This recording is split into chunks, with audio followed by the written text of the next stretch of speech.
तो काम के हिसाब से ना आज का दिन जो है बहुत मुश्किल जा रहा है, क्योंकि क्या हुआ कि आज हमको एक भोपाल की गाड़ी लगानी थी। तो रात में मैंने उससे बात किया ड्राइवर से, एड्रेस समझा दिया, लोकेशन दे दिया। उसके थोड़ी देर के बाद उसका सामने से कॉल आया कि भाई लोकेशन नहीं खुल रहा है, आप मुझे दूसरा लोकेशन भेज दो, मैं सुबह सुबह पहुंच जाऊंगा, क्योंकि वहाँ पे रास्ते में एक जगह पे नो एंट्री पड़ने वाली थी। तो बोला कि सुबह सुबह पहुंच जाएगा। तो मैंने उसको दूसरा लोकेशन सेंड किया, और सुबह 9 बजे मैं उसको फ़ोन करता हूँ तो वो बोलता है कि मेरी गाड़ी ख़राब हो गई, मैं तो हिला ही नहीं यहाँ से। इतना गुस्सा आया मुझे, इतना गुस्सा आया, कसम से मैं उसकी माँ बहन करने वाला था। लेकिन धंधा ऐसे नहीं चलता ना, मैं उसको माँ बहन करता, वो फिर मेरे को गाली देता उल्टा। तो क्यों गाली खानी ज़बरदस्ती। तो फिर जिस ट्रांसपोर्टर से हमने गाड़ी ली थी, तो हमने उसको कॉल किया, तो फिर उसने दूसरा नंबर दिया।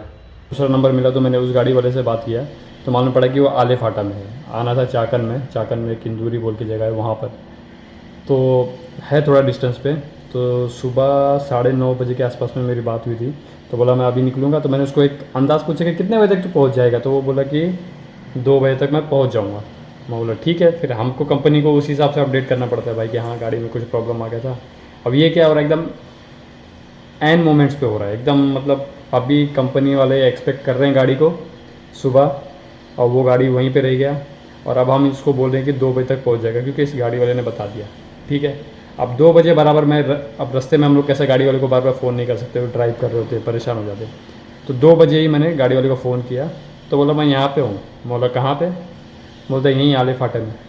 मेरा इतना दिमाग ख़राब। मैं बोला क्या, क्यों भाई, क्यों है तू आले फाटा में अभी भी। तो बोलता है कि मैं अनलोडिंग कर रहा हूँ मैं। तो मैंने बोला ये बात तो सुबह में क्यों नहीं बताया, तू गाड़ी अनलोडिंग कर रहा है भाई, तू पागल वागल है क्या। बोला अरे मुझे लगा खाली हो जाएगी ये वो।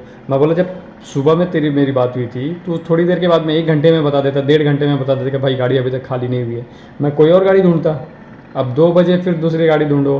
फिर 1 घंटे के बाद में हमको 3 बजे एक और गाड़ी का नंबर मिला। फिर अब उसको बात किया तो वो शिक्रापुर में था। तो अभी उसको बोला है कि भाई आ जा, उसके हाथ पैर जोड़ रहे हैं भाई, थोड़ा तेज़ आ, थोड़ा तेज़ आ। अब वो भी क्या करेगा यार, बड़ा गाड़ी है, बड़े गाड़ी के लिए तो हर जगह ट्रैफिक है। तो अभी चाकन चौक उसने क्रॉस किया था, तो अभी कम से कम 8-10 किलोमीटर और आना पड़ेगा उसको। एक और गाड़ी हमने मुंबई में लगाई थी रबाले में, सुबह 10 बजे के आसपास में।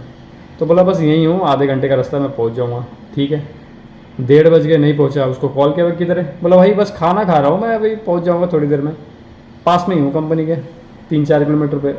मैं बोला यार तू सही से ही बता दिया करो यार, तुम लोग पहुँचते नहीं हो, ये नहीं हो वो नहीं हो। मैंने अपनी तरफ से झगड़ा नहीं किया, कुछ उल्टा नहीं बोला, लेकिन मैं रिक्वेस्ट करी कि यार तुम लोग बता दिया करो, झूठ झाट तो मत बोला करो, कंपनी के सामने इंप्रेशन ख़राब होता है।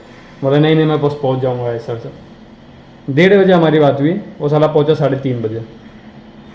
कंपनियों को जवाब देना भारी पड़ता है यार, समझ में नहीं आता ये कैसे गाड़ी वाले सच में ना समझ के नहीं लेते बातों को। हम भी नहीं लेते, लेकिन गलती अभी गाड़ी वाली की, तो मैं गाड़ी वाली की बता रहा हूँ, हमारी गलती नहीं बताऊँगा, टेंशन मत लो। तो मैं अभी आप लोगों को बताता हूँ कि हमारा काम एग्जैक्टली है क्या, हमारा मतलब हमारी कंपनी का एग्जैक्टली काम क्या है। तो ट्रांसपोर्ट फील्ड में ना 2 तरह के ट्रांसपोर्ट होते हैं। एक ट्रांसपोर्ट वो होता है जिसका कंपनी से कांटेक्ट होता है, कंपनी जो मैन्युफैक्चरिंग कंपनी होती है वो कोई प्रोडक्ट बनाती है तो उससे कांटेक्ट होता है, तो वो हमारा ट्रांसपोर्ट है। तो हमारा ट्रांसपोर्ट क्या करता है कि कंपनी का जो भी रिक्वायरमेंट होता है गाड़ी का, छोटा गाड़ी हो चाहे बड़ा गाड़ी हो, है ना, छोटा गाड़ी मतलब 3 व्हीलर से लेके ट्रेलर तक हम गाड़ियाँ प्रोवाइड करते हैं। ट्रेलर मतलब 40 फीट लॉन्ग व्हीकल होता है, वो ओपन व्हीकल होता है, उसकी बॉडी नहीं होती साइड में। तो छोटे से लेके बड़ी गाड़ी तक हम लोग प्रोवाइड करते हैं ऑल इंडिया कहीं का भी। ठीक है, लेकिन हमारे पास में कोई गाड़ी नहीं है। कंपनी हमको बोलता है कि हमारा इतना मटेरियल है, इतना वेट है, हमको ये गाड़ी चाहिए, तो हम वो हिसाब से उसको गाड़ी भेजते हैं। ठीक है, ये हुआ हमारा ट्रांसपोर्ट। एक है फिर दूसरा ट्रांसपोर्ट। 2 तरह के ट्रांसपोर्ट होते हैं। जो दूसरा वाला होता है उसके पास में गाड़ियाँ होती हैं, उसके कांटेक्ट में कोई कंपनी नहीं होता, उसके कांटेक्ट में हमारे जैसे ट्रांसपोर्टर्स होते हैं।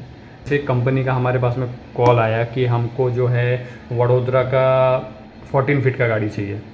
तो अब हम क्या करेंगे, हमारे कॉन्टैक्ट्स में जो दूसरे ट्रांसपोर्टर हैं जिनके पास गाड़ियाँ होती हैं, हम उन लोगों को कॉल करते हैं। उनमें से भी सिर्फ स्पेसिफिक उन्हीं लोगों को कॉल करते हैं जिनके बारे में हमको पता है कि ये गुजरात का ही काम करते हैं। कैसा है कि ये जो ट्रांसपोर्टर होते हैं ना, इनके सबके लाइन फिक्स है, ये गुजरात का ही काम करता है और गुजरात के अलावा दूसरी जगह काम नहीं करेगा। वो दूसरा जो है दिल्ली हरियाणा का ही काम करता है, ये वाला होगा तो वो समझ लो कलकत्ता वगैरह साइड का काम करता है। तो वो सबके लाइन फिक्स होते हैं, तो इसलिए हमारे लिए सॉर्ट आउट करना मुश्किल नहीं है कि हाँ कौन सा गाड़ी कौन सा ट्रांसपोर्टर देता है।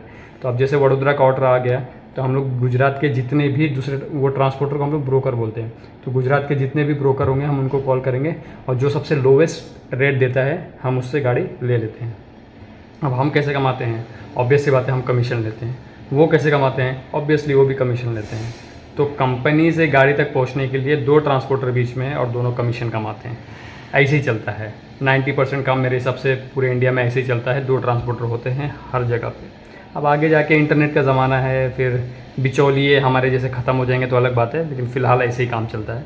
और जो बहुत ही बड़ी कंपनियाँ हैं तो उनके पास में अपनी भी पर्सनल गाड़ियाँ हैं, तो वो ऐसे बहुत कम कंपनीज़ हैं।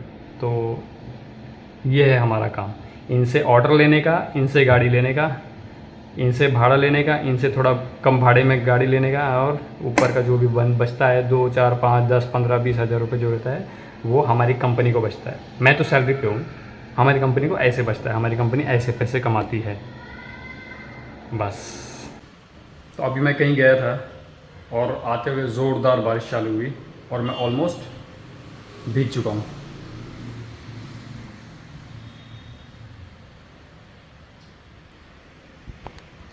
तो तुमको क्या लग रहा है, मैं नाराज़ हूँ? नाराज़ क्यों होऊंगा? पूना में बारिश तो हुई किसी बहाने, तो नाराज़ क्यों होऊंगा? अगर मैं अभी नाराज़ होऊंगा, बाद में बारिश नहीं होगी, तो साल भर भाई ना बाल्टियों में पानी भरना पड़ेगा। 3rd फ्लोर पर रहता हूँ मैं, डेली 10-10 बाल्टियाँ चढ़ानी पड़ेगी, 15-15 बाल्टियाँ, वो भी बड़ी वाली। कौन करेगा? बस बारिश हो, कितना ही मैं भीगूँ, कुछ भी हो, बस बारिश होनी चाहिए भाई। तो खैर अभी मैं यहाँ से निकलने वाला हूँ। बाइक है आज मेरे पास में लेके जाने के लिए, लेकिन अभी बारिश हो रहा है तो मैं और नहीं भीगना चाहता। छतरी है तो मैं बस से जाऊंगा, ट्रेन से जाऊंगा, लेकिन बाइक से नहीं जाऊंगा क्योंकि बेवकूफ़ी है अभी जाना।